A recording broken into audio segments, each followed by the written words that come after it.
इस क्वेश्चन में क्या है बेटा, x log x into d y by d x plus y equal to 2/x log x है बेटा। तो हमें क्या करना है, सबसे पहले d y by d x के फॉर्मेट में लाना है। मतलब हमें स्टेप 1 में हमें क्या करना है बेटा, कि हमें d y upon d x plus p y is equal to q के फॉर्मेट में लाना है। इस फॉर्मेट में हमें क्वेश्चन को सोल्व करके लाना है। और हमें क्या फाइंड करना है, फाइंड करना है पी एंड क्यू। पी और क्यू की वैल्यू हमें फाइंड करना है, ठीक है। किसी भी तरह हमें पी एंड क्यू फाइंड करना है बेटा। तो अब हमें इस क्वेश्चन में, तो यहाँ पे एक्स का कोई कोफिशिएंट नहीं होना चाहिए, यहाँ पर एक्स का कोफिशिएंट है। तो हम क्या करेंगे कि इसको डिवीजन कर लेते हैं। तो d y upon d x plus x log x को हम डिवीजन कर लेते हैं। तो y upon x log x, ठीक है, इक्वल टू 2/x, ये log x है बेटा। हमने यहाँ पर डिवीजन कर लिया, x log x हमने डिवीजन कर लिया। तो log x कैंसिल हो जाएगा। तो हमारा इक्वेशन क्या बनेगा, d y by d x plus y upon x log x is equal to 2/x बचेगा, यही बचेगा बेटा। अब हमें यहाँ पे अगर आप ध्यान से देखेंगे तो आपका, ठीक है, ऑलरेडी यहाँ पे 2/x था, तो x ऑलरेडी था तो x स्क्वायर बचेगा, ठीक है, क्योंकि x इसके साथ भी है, x log x, तो यहाँ पे 2/x स्क्वायर आ गया, ठीक है। अब हम क्या करेंगे बेटा, यहाँ पे ध्यान से देखो। तो इसके बाद हम यहाँ पर जब ये आ गया, तो अब हम यहाँ से p की वैल्यू क्या होगा, तो p इज इक्वल टू होगा बेटा, p की वैल्यू होगा जो y के साथ है, y के साथ क्या है, तो 1/x log x है, इसको p बोलेंगे बेटा। और q की वैल्यू क्या होती है, जो यहाँ पे इक्वल टू में RHS साइड में होता है, तो 2/x स्क्वायर क्या होगा, ये q की वैल्यू होगा।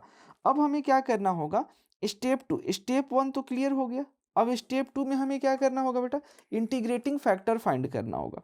तो इंटीग्रेटिंग फैक्टर का क्या फॉर्मूला होता है कि e to the power integration of p d x, ठीक है, ई के power integration of p d x, हम ऐसा करते हैं, ठीक है।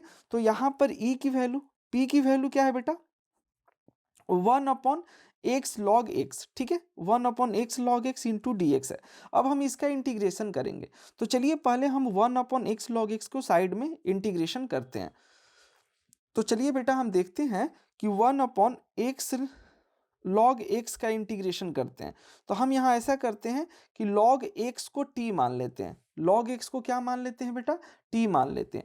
तो डिफरेंशिएशन बहुत सही, तो 1/x dx इक्वल टू कितना होगा, dt होगा, यही होगा। तो अब 1/x, तो 1/x इंटू डी एक्स जो है, मतलब हम अगर बात करें कि 1/x इंटू डी एक्स को, ये तो dt हो गया, और 1/log x क्या हो गया, तो dt अपॉन टी, यही होगा बेटा। तो dt अपॉन टी हमारे पास यहाँ पे आ गया। तो अब हम क्या करने वाले हैं कि ये कितना हो जाएगा, log t हो जाएगा, और t की वैल्यू कितनी है, log x है, मतलब log x हमारा इसका इंटीग्रेशन होगा। तो हम इसके जगह पर, अभी मैंने इधर साइड में आपको इंटीग्रेशन फाइंड कर लिया, तो हम यहाँ पे क्या लिख सकते हैं, 1/x log x था, यही था ना। तो अब इसके जगह पे क्या लिखेंगे, log x लिखेंगे, log x हम लिखेंगे। अभी मैंने बताया था कि अगर e to the power log e x होगा, तो ये दोनों जब सेम होते हैं तो इनकी वैल्यू क्या होती है, x हो जाएगी। इसकी वैल्यू 1 होगी तो बचेगा क्या, x बचेगा। तो यहाँ पर अगर इसकी वैल्यू हम 1 कर दें बेटा, तो इसकी वैल्यू क्या होगी, log x होगा। तो अगर हम बात करते हैं इंटीग्रेटिंग फैक्टर का, तो इंटीग्रेटिंग फैक्टर क्या होगा, log x होगा, ठीक है। तो हमारा स्टेप 2 में क्या था, इंटीग्रेटिंग फैक्टर फाइंड करना। तो हमने इंटीग्रेटिंग फैक्टर फाइंड कर लिया। अब इंटीग्रेटिंग फैक्टर फाइंड करने के बाद स्टेप नंबर 3, अब स्टेप 3 में क्या करेंगे बेटा, कि अब हमें y इंटू इंटीग्रेटिंग फैक्टर, यही फार्मूला यूज करेंगे, y into integrating factor is equal to q into integrating factor, q into integrating factor dx plus C. अब इस फार्मूले में हम इंटीग्रेटिंग फैक्टर एंड c की वैल्यू को क्या करेंगे, पुट करेंगे, ठीक है। इंटीग्रेटिंग फैक्टर एंड c की वैल्यू को क्या करेंगे बेटा, हम पुट करेंगे। तो यहाँ पर y इंटू इंटीग्रेटिंग फैक्टर कितना है, log x, तो हम यहाँ लिख दिए y into log x is equal to q की वैल्यू कितना है, q की वैल्यू है 2/x square into integrating factor, बोले तो कितना हो जाएगा बेटा, log x into D x होगा, ठीक है। ये हमारा इक्वेशन बन गया। अब हमें क्या करना है, इसका इंटीग्रेट कर देंगे और यही जो आएगा वही हमारा फाइनल आंसर होगा। तो हम इसको ऐसे लिख सकते हैं y log x is equal to, यहाँ पर हम लिख सकते हैं 2 को बाहर ले लेते हैं, log x into 1/x² dx। अब हम इसका इंटीग्रेशन करते हैं, तो यहाँ से आइलेट रूल यूज करेंगे, आइलेट रूल। तो आइलेट रूल में ये वाला u हो जाएगा और ये वाला क्या हो जाएगा, v हो जाएगा। तो 1/x² v के अंदर आएगा और log x u होगा। अब हम इसका इंटीग्रेशन करेंगे और यही हमारा फाइनल आंसर होगा। तो चलिए अब हम इंटीग्रेशन करते हैं। तो अब हमें क्या करना है, इंटीग्रेशन करना है। तो अभी तक हमारा जो इक्वेशन था वो बेटा क्या था, y into log x, y into log x is equal to, अब यहाँ पे क्या था, 2 साइड में था, यहाँ पे log x into 1/x² dx था। तो हमने बोल दिया u is equal to log x और v इक्वल टू क्या है, 1/x²। 1/x² v है और log x क्या है, u है। ठीक है, अब हम क्या करेंगे बेटा, यहाँ पर इंटीग्रेशन करेंगे। तो ये वाला तो एज इट इज रहेगा, y इंटू लॉग एक्स, ये 2।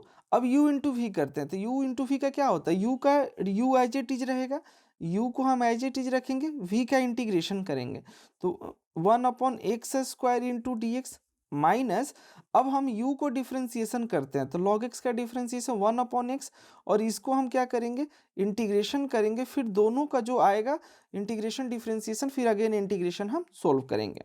तो यहाँ पे क्या होगा, 2 log x। अब यहाँ पे अगर हम लिखें बेटा, तो log x, इसको हम क्या लिख सकते हैं, x के पावर -2। तो -2 में पावर 1 ऐड कर दिए और यही पावर हम नीचे डिवीजन कर दिए। ठीक है, -1/x, यहाँ पर भी सेम होगा, 1/x² को क्या लिख सकते हैं, x के पावर -2। तो x के पावर -2 में 1 ऐड करेंगे, इंटीग्रेशन ही होता है ना, पावर में 1 ऐड करते हैं और वही पावर में डिवीजन कर देते हैं। ठीक है, यही। और c की वैल्यू तो हमें रहना ही रहना है। ठीक है बेटा, ये c की वैल्यू लास्ट में भी आप रख सकते हैं। ठीक है, अब ध्यान से देखो, अब हमें फर्दर क्या करना होगा। ठीक है, यहाँ पे क्या हो गया, 2 log x इंटू एक्स के पावर -1/-1, क्योंकि 2 प्लस 1 -1 होता है। ठीक है, ये हो गया -1/x, एक्स के पावर -1/-1 इंटू डी एक्स हो जाएगा। ठीक है, अब हम इसको फर्दर सोल्व करेंगे और वही हमारा क्या होगा, फाइनल रिजल्ट होगा। तो चलिए यहाँ पे लिखते हैं 2 into log x into 1/x हो जाएगा, तो माइनस हो जाएगा, तो माइनस मैं बाहर ले लेता हूँ क्योंकि दोनों मल्टीप्लीकेशन में है।